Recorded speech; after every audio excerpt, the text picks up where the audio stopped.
Right. It's been a little over a year since President Yahya Jammeh fled the Gambia to live in exile. He's currently in Equatorial Guinea. Now, human rights investigators say they have evidence which could be used to bring Mr. Jammeh to trial on murder charges.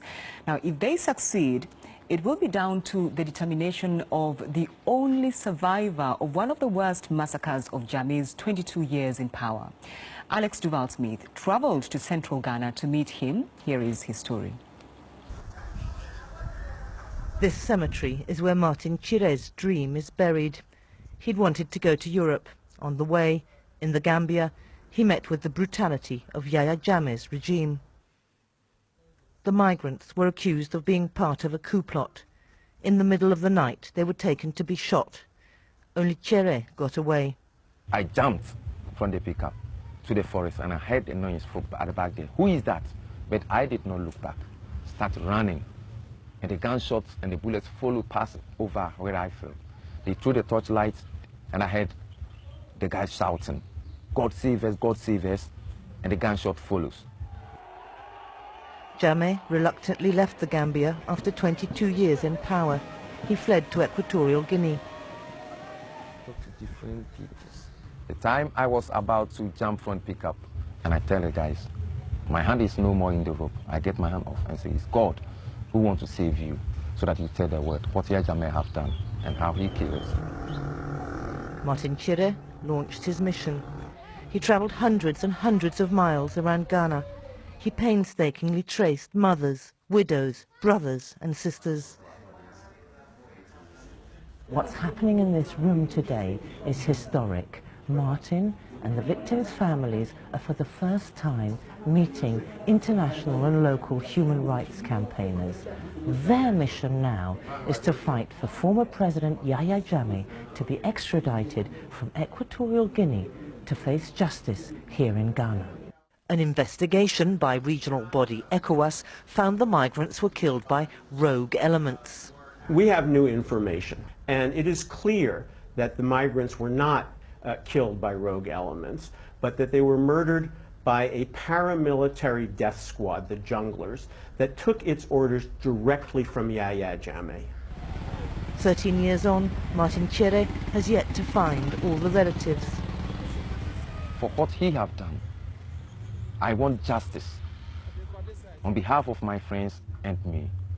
So I want to see Yahya Jammeh in prison. Martin Chire never got to Europe.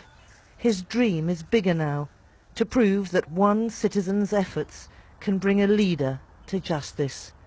Alex Duval-Smith, BBC News in Ghana. Well, the Africa Center for International Law and Accountability has told the BBC that the evidence against former President Jammeh is substantial and sufficient to force his extradition to face charges. The BBC's Thomas Nadi has been speaking to the organization's executive director in Ghana's capital, Accra.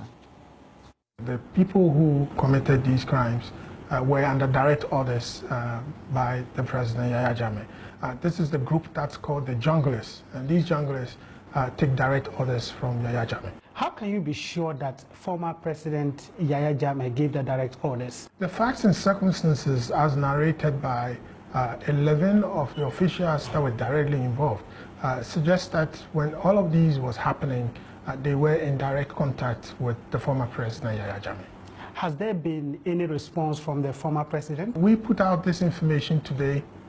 There has been no response yet, but we expect that he might come up with a response in his exile state of Equatorial Guinea. What will have to happen for there to be an extradition? First, we would encourage the state of Ghana to try to independently establish the facts which have been put forward. And then after that, based on the nature of the facts and the evidence that they also uncover, they will seek an extradition request from Equatorial Guinea. Now, isn't it wishful thinking that the Equatorial Guinea will grant your extradition request?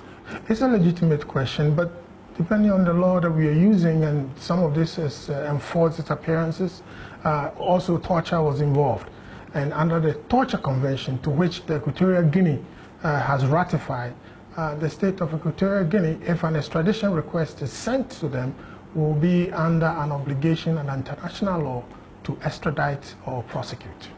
Have you met the President of Ghana? We have met with the President, and we're quite hopeful that the President is going to be seized of this matter. We can say, without going into the details of our discussion, that the President was engaged.